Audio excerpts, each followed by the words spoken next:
So after ceasefire, the only major problem in the post was to survive the vagaries of the nature for both the sides, not just for us but for Pakistan as well. And even then, there is a situation where someone might come up and might have a hand-to-hand combat situation. That is very much possible.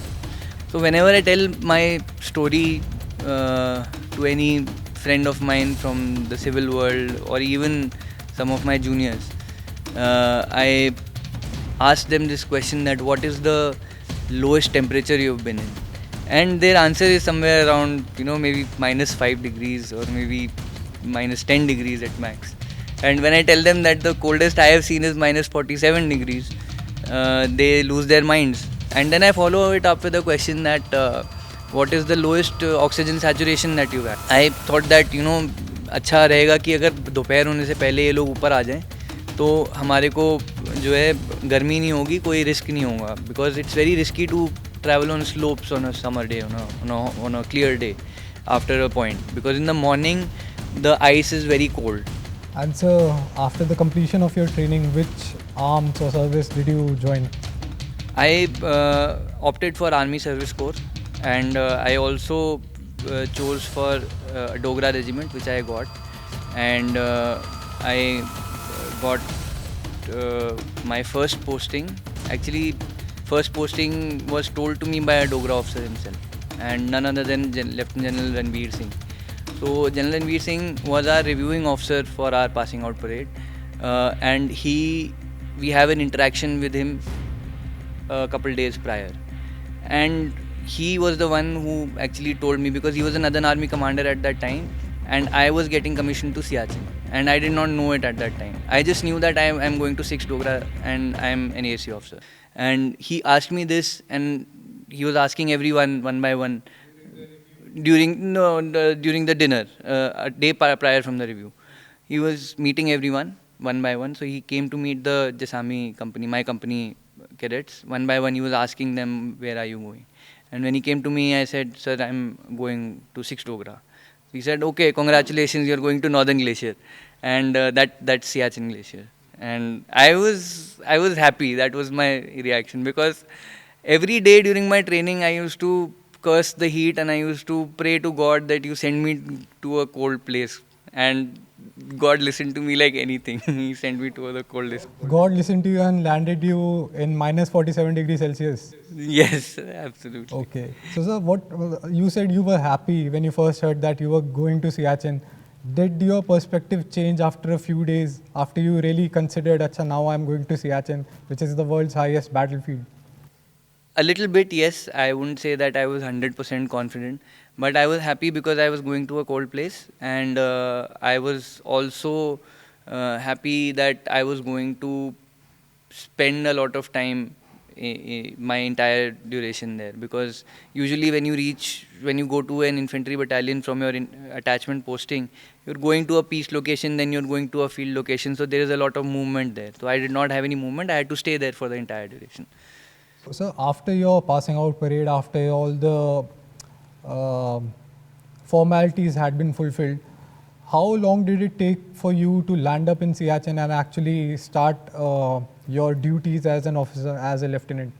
So after getting commissioned, we get some time off to go home, to probably celebrate and get your things in order and get ready for the next posting. I spent 3 weeks at home. I later went to the Army Service Corps Center and College in Bangalore for an orientation. We are sent there initially before we head off to our units. So I spent 2 weeks in Bangalore, and then I was there in one of the rear locations which takes you to Siachen. You start from the plains and you slowly make your way up. That's how you acclimatize and reach your unit. So my unit had already reached there, and I had to join the unit eventually. So, what is the duration of acclimatization like if someone is getting posted to one of the higher posts in Siachen? How much duration is there to acclimatize? There are stages of acclimatization depending on where you are going to be. If you're going to be somewhere around 9,000 feet, then you probably don't even need acclimatization. You spend the starting week when you're landing there, for example, if you're going to Leh, even as a tourist, if you're going to Leh, you need to spend like 6-7 days there just to get your head in order. A lot of people go there by aircraft and end up getting headaches and nausea over there. But we are sent in a manner that you spend some time in 9, then you spend some time in 10,000, 12,000, and eventually you go up. I was supposed to be going to the Siachen base camp, which is 12,000 feet, and that is close to the second stage of acclimatization. So I spent 7 days in 9,000 feet, not in Leh, in one of the staging areas. And after spending 7 days just walking, relaxing, and getting your heart rate and blood pressure in order, as a youngster, I did not have any such issues. So you get your medical done there and you go to the second stage. In Siachen base camp, you spend the most of your time unless you're getting inducted. How much time did you spend in the base camp before being sent to the forward location, and what location was it? Again, Siachen and the first posting and the whole experience of being received in the infantry was again a humbling moment, just like academy was.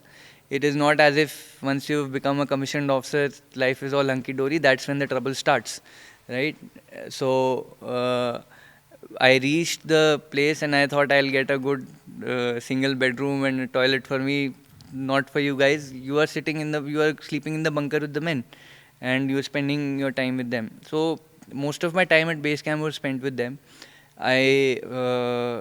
We are supposed to do one pre-induction training, where we learn about icecraft, rockcraft, mountaineering, and all those things. I was lucky enough to get a course also there in Army Mountaineering Institute. It's in Siachen base camp, and I managed to do a basic mountaineering course there, which is another 1 month of training. So that equipped me in a better position to serve in my post, and second, to keep everyone under me as trained as I am. So, sir, after completing your course and your training, pre-induction training at Siachen base camp, you were sent to Bana Post, if I'm not wrong.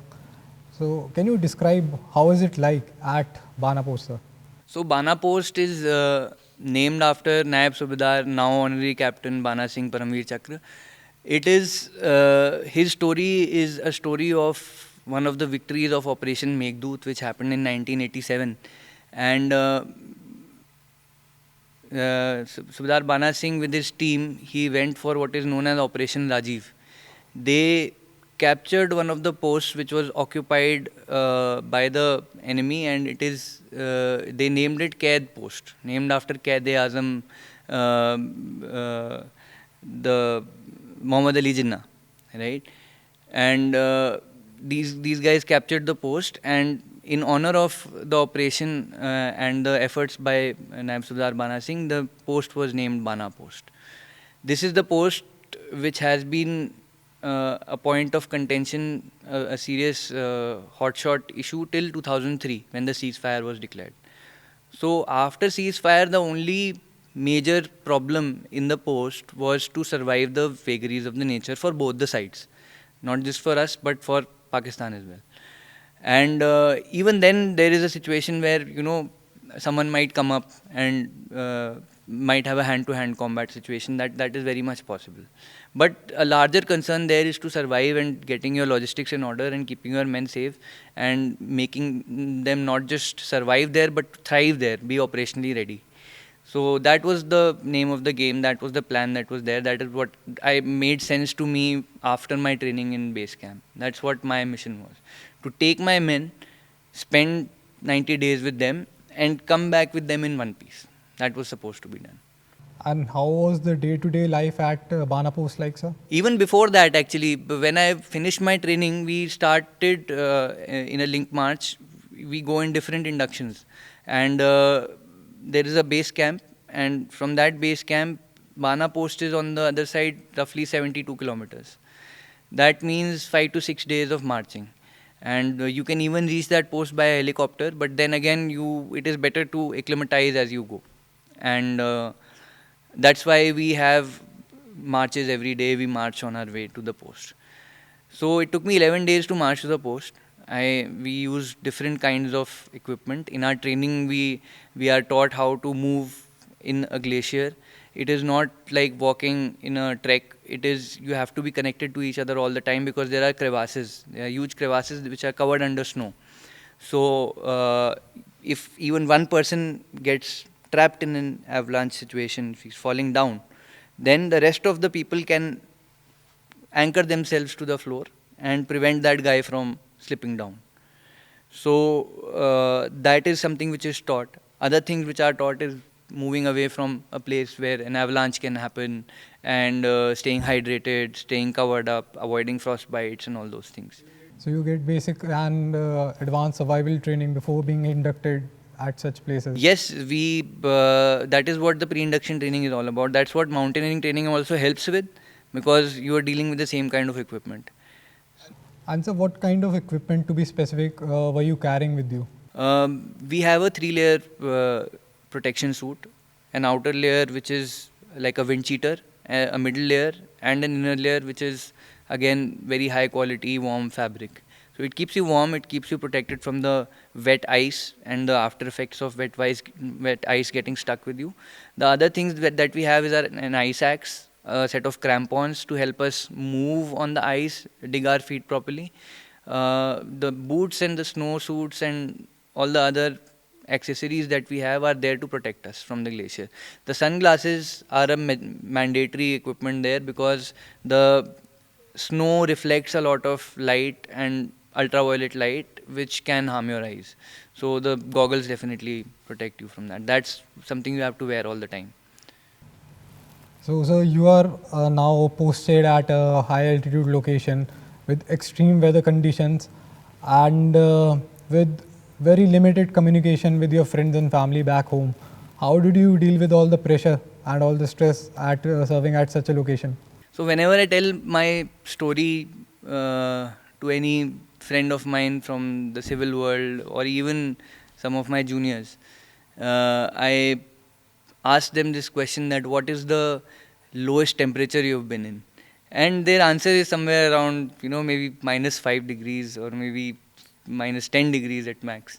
And when I tell them that the coldest I have seen is -47 degrees, they lose their minds. And then I follow it up with a question that what is the lowest oxygen saturation that you've had? Oxygen saturation is that device which you put on your finger to measure the oxygen level in your blood. It was very widely used during COVID as well. That helps you get your oxygen saturation. It's a mandatory for us to do that every day. And you know that an oxygen saturation below 70 is very dangerous. And in Bana LP at 21,000 feet, it is 60 is a normal oxygen saturation. So that kind of gives you a perspective of what a day-to-day life there is like. The oxygen is rarefied, that's why your blood is pumping harder. The weather, the temperature is very low, and the height is very dangerous. If you take a wrong step, you can fall. And at that place, you're not just huddling, you're not sitting like ducks. You have trained to go there, and you are there to dominate the area, make sure that all the movements of the enemy are kept in check, and you're reporting on a day-to-day basis. Everything has to be tiki-tiki-boo, from your communications to your movement to your logistics to the sustenance of men. And it is not just about sustaining them for, say, a couple of days, like the way it happens in expeditions. You're going up and you're coming down. But the difference here is you're going up, you're climbing up, and you're staying at that 6,000 meter altitude for 3 months, 2 months, probably even more if you get stuck. So after your commissioning, this was the first task that Army handed over to you to man a post as an officer at Siachen Glacier, world's highest battlefield. What is the most memorable part about your experience in Siachen, sir? My most memorable part in Siachen was reaching there at the post the first day that I landed up there, because I had heard about this post. I had seen videos about this post, not just in the army, years back when I was in school. Because for a kid or for anyone in a civilian world, you get to hear about the army, and one of the first things that comes to your mind in the Indian army, you think of Siachen Glacier. And I had thought of it and I've heard of it, and now I'm representing it. So that was definitely a new thing. And finally, I was feeling responsible for a lot of things. At that age, taking up that leadership role was something that made me feel like you do not want to screw this up. You want to do it to the best of your abilities. So, sir, serving at such a high altitude, you surely must have encountered certain hurdles while you're spending your time there, sir. Can you share a few incidents which really shook you up? Okay, acha, this is very unexpected. Anything of that sort, sir? The worst thing in Siachen, in Bana particularly, is the cold. It's actually, you've heard of the phrase bone chilling cold. It's actually bone chilling. You gruntle in the cold. Like my guys and I, when you used to sit and come back from a belay session. So belaying is basically you reach the place and you, on an everyday basis, as I told you, we're not sitting like ducks. We are going there, we are maintaining the area, not letting snow settle, because if too much snow, your tent can collapse underneath. So you have to keep clearing the snow, keep making sure that your supplies are in order. The only source of fuel that you have is kerosene over there, or maybe petrol, and you're running your generators, you're making sure that you have enough stocked up, you have enough food, you're breaking down ice to drink water. All those things are happening, and it's a very busy day. And when we're coming out from that cold back into our tents, we are gruntling in cold. We're feeling very badly cold and chilled out, and that gruntling feeling is very scary for me. It's still, when I feel cold, it's almost like PTSD. I feel get reminded of that cold. So, sir, I've been in touch with you since my days in college. You are my college senior. I've been following you on social media, and I do remember very correctly that once you had shared a post in which there was a mention of an avalanche which you encountered while spending your time in Siachen. Can you share a few details about what that incident was? Right. So, as I told you, an officer or a Jawan, the tenure is 90 days for anyone going to Siachen. Uh, at my 85th day, I was expecting a reliever, but that reliever got stuck because the weather in October, from the minus 47 degree I told you, henceforth it became very bad. And I got inducted in August. I had to be de-inducted in in November, sorry, and I was delayed because of the weather. So usually it's not a hard and fast rule. Like you're soldiers after all. If something goes south, you might as well spend a year there. So that was particularly not an issue. But again, when you have that 90-day tracker in your head, then on the 91st day, if not the officer, then the Jawan starts saying that साहब मेरे को नीचे भेजो. I want to go back. 90 days की बात हुई थी. मतलब that kind of a thing is there, right? And that started creeping in, but I was sure that I was enjoying it. In fact, Bana LP, I had the best of the guys with me. They were as fit as me. They were trained harder than me they were part of the unit training team, and they were not budging. They were having a ball of a time there. We used to have different kinds of events every day. I even celebrated a fake birthday over there, and we used to make cakes out of biscuits. We used to have a cooking competition every day. Different guy, 7 of us were there in the post. Every day a different guy will cook, just so that the next person says I'll beat that person. And they are So there. this was the setup that you had made to keep your guys motivated. Yes, you have to get creative there. And as a young guy, I had a couple of people younger than me also. So they were also forthcoming. And even the older ones, your senior NCOs and JCOs, they also, try to forget their families and get one with you. So everything was hunky dory.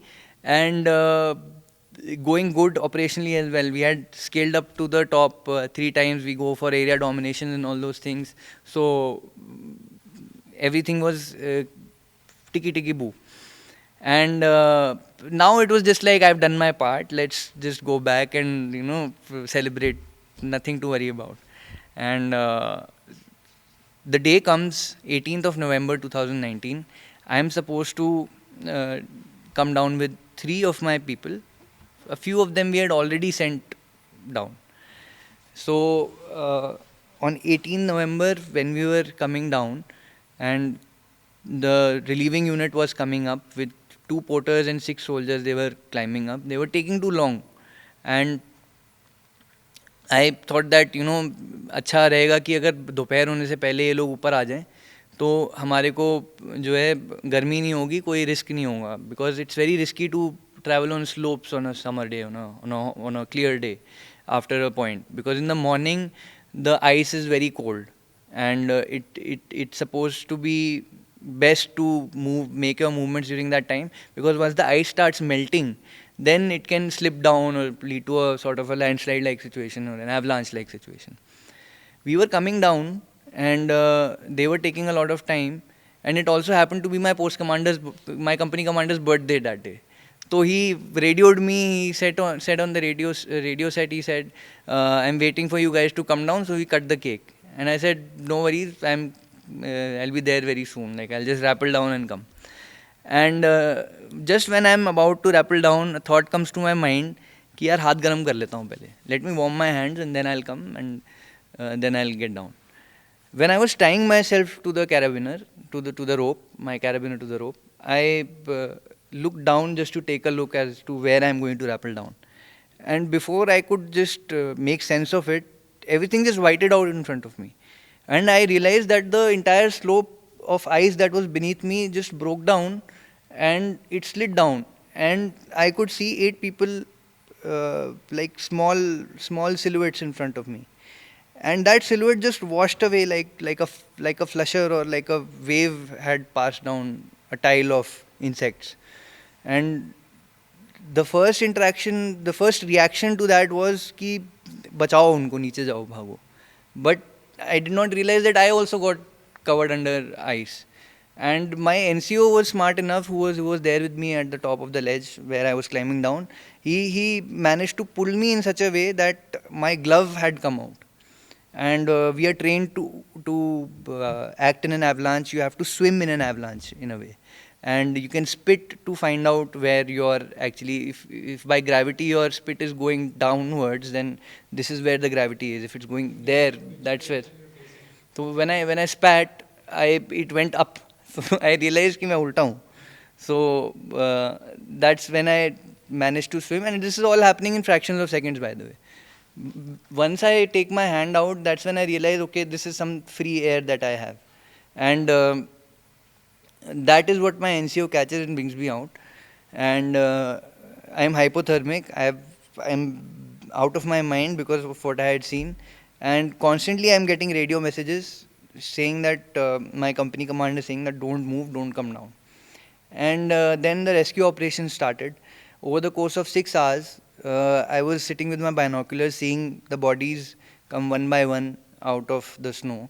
And there it was. The news was everywhere in the country that an avalanche had struck in Siachen, and around 12 p.m. It happened, and 1 p.m. it was in the news. And 4 soldiers, 2 porters had lost their lives, and 2 of my unit, one of them had lost his life, and another one was very badly injured, and surprisingly he survived. And as far as us were concerned, we were trapped. So we were at the top of the ledge. The avalanche had come right beneath us, and all the ropes that we are supposed to take to come down, they have been covered under snow. Now there is no way to either call for supplies, the kerosene, the food, rations, everything I was talking about. You can't get it anymore, and you can't even come down. So my happy plans to come back down after my reliever was coming, what was it? I think already 100 days had passed, and now I've had even fewer chances to go back home. But the worst point was that one of my soldiers had lost his life, and in the army and us in general, we had lost 6 lives. So it was catastrophic for us, and there was no movement after that. The snow avalanche study establishment, which is responsible for giving avalanche warnings, gave a constant orange alert for a few days because the weather was going to be like this. We tried to fix the rope again, but we were short of rope. We made some arrangements to extend the rope, and we tried to lay another rope. And जब हम लोग गए दोबारा से rope लगाने के लिए, and another avalanche was coming in a cliff in front of us, and we said sorry, we're going back, not the right time. And we were basically helpless, hapless. We had supplies for 3 days, and we ended up uh, getting stuck there for much longer. And it only took another 15-20 days to re-establish the supply lines and find good weather to come down. And finally, on 10th of December, which is almost 20 days after the avalanche, that day came when in the early morning we had given a go-ahead. 15 minutes you'll have to make the movement, quickly come down before something else can happen. You were given 15 Yes, minutes. roughly around 15 minutes of actual action of coming down. Okay. So were you nervous the second time when you got attached to the rope to come down the ledge? Yes, because it was very problematic, because the day before I had come back, I almost had frozen dal chawal. We had cooked food and we were running out of kerosene. And the people who were supposed to relieve us, they were carrying extra fuel and all with them for themselves. We had already exhausted everything that we could. And now the only thing that we had cooked, it was also not fresh. It was cooked the night before, and in the morning it had frozen, because everything in the room temperature usually freezes. So we had that like ice cream. It was like dal chawal flavored ice cream, and we started off. We came down, and in those 15 minutes, the only concern was कि दोबारा ना हो जाए जो पहले हुआ था. So we are looking at each other, looking out after each other. There is this thing called avalanche bags. So we fixed the avalanche bags and all those things. It is a bag which balloons up. It expands when you get trapped in an avalanche. So you tend to float. That was not useful that day because the ice wall collapsed. It was hard ice which the balloon, even if it opened, it could not do anything. It burst probably before it could open. So if it's soft snow, which is a typical avalanche, then you can actually float up. So that was what we were wearing when we were coming down. It was a 15-minute, the toughest 15 minutes of my Siachen, because I was again worried and exhausted. I had 2 chilblains in my feet. I had a couple of guys had chilblains because we were living in lesser of fuel. We were trying to keep less fuel. The weather was bad and I had already been stuck. So I had a frostbite in my nose, chilblains in my feet, and then we were coming down. And these were the result of that avalanche. Partly a little result of that avalanche, because I was constantly exposed for a few days to the cold. When we were trying to fix ropes also, re-establish our supply lines as well, that's when all of us were being faced by a lot of cold wind. It was almost slapping us on a daily basis. And those slaps turned into those black points on our extremities, and that became a reason for, us also to say that please let us come down. We have found a way to come down. Let us come down. We can't live anymore over here. So now you've made your way down the Siachen Glacier, down the Bana Post. What was the reaction like of your friends and batchmates who were waiting for you? And did you get the opportunity to meet the officer who had his birthday on the very first day when you had decided to come down? Yes, when I had come down, he was waiting for me, and not with the cake, unfortunately. But he was there, and he was actually, the senior officers are the ones who actually look out after you. They themselves were not in touch with their homes. Luckily now Siachen has internet connectivity and mobile connectivity. Earlier they did not. So they were also not as connected as we were, but they were all looking, those who were in the base, those who were in connectivity, they were in touch with our family, telling them that we are safe, nothing to worry about, because it was in the news, everyone was worried. So they kept the communication going. Apart from that, I think the only time we spent was coming back, and we reached up to a particular point, and from there we were picked up in the helicopter and sent back, because the weather was such that walking too much was again going to be worse for us. Coming back from such a strenuous tenure and such a tough place, when did you find time to get back in touch with your family and basically speak with them after you've encountered such natural calamity while in your service, sir? Uh, as I told you, we were not having any internet connectivity in Bana, and the only way to talk to our parents or to our friends was writing letters. I used to make it a point to tell my boys to write a letter every week, every 2 weeks. That's what kept them engaged, kept them feeling like they're at home, and for us, it was the only way to connect to our families. In October, when the weather went bad, I was not able to send any letter. Otherwise, I would send anywhere between 2 to 3 letters at home a month. And I was getting a letters also. That was another feeling which sort of like a border movie feeling where you are waiting for your letters and coming. I don't think a lot of Faujis get this in today's time. And not even more so because of the connectivity which has come now. So we did not have that, and I am very grateful for that because it taught me a new way to think about my loved ones. Their value comes alive when you're not having someone around. You want people more when they are not with you. And when I came down, there is a small phone, a satellite phone, which works in the base of my post. And I managed to talk at home for the first time after 5 months with that phone, with that satellite phone. And my mom picked up the phone. She started crying out of happiness that she was hearing me alive. And that was a good moment, I would say. After that, it was good. Like, after that, I had come down. Actually, my hemoglobin had shot up so much. All of us, the 7 of us, the 4 of us, I'm sorry, बाद में तो 4 ही बचे. हमारा hemoglobin, everyone's hemoglobin had crossed 14 is normal, 17 is usual in Siachen. Mine was 24, another guy was 21, 22. SSA, we had very, very high hemoglobin. All of us were sent on leave the same day. You book your flights, get the hell out of here because it's not safe for you to stay at such altitudes with that kind of a health. So I had not cut my hair for 5 months, and my first reaction after coming back to Siachen base camp was I want to have a bath. And they did not even let me have a bath till the time I landed in Delhi.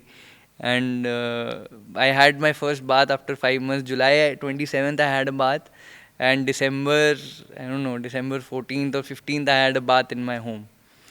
So this is how tough the tenures in service can be, that you specifically remember the date when you had your first bath after a tough tenure. This is quite interesting, sir. And now once you came back to Delhi, you met with your parents. How much time did the army give you to be back on your foot and be back into service, back in action? I got a luxurious 47 days of leave, my first leave, my good leave that I got. And it was good. It was great to be back home for so long. It was good to be back in civilization. When I landed back from Leh to Delhi airport in a chartered flight, I remember seeing the airport and feeling as if I have come to 2050 from 1980s. There was a complete transformation. I had already seen all of these things, but it was all the more novel after spending so much time away from civilization. Here I was coming from 21,000 feet where the only living organism apart from 6 other humans other than you is a crow. And after the avalanche, scarily, that crow also stopped coming. And that was one creepy incident, and all those things were sort of getting shed down from the shoulders. Now I was taking a time off. I went to the hottest places I could just to get done with the cold, get over the cold. So your Siachen experience was quite memorable, if you'd agree with me, sir. We'll be moving to further locations in your service in a short while. I think it'll be better if we take a break.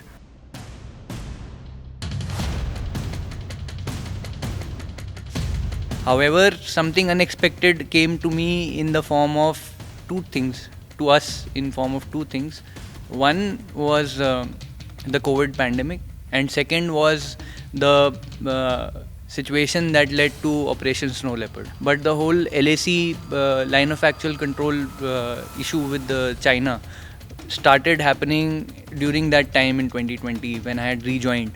And we were told one day when we were in our RR location by our commanding officer that we might have to mobilize to different places, and from there we will be moving to our next location. I was officiating as a company commander. My company commander joined me later, and I went with the advance party with around 50-100 people to the post. What happened in Galwan could have the next day happened in Chumare. That's the thing that we were told to be very prepared for.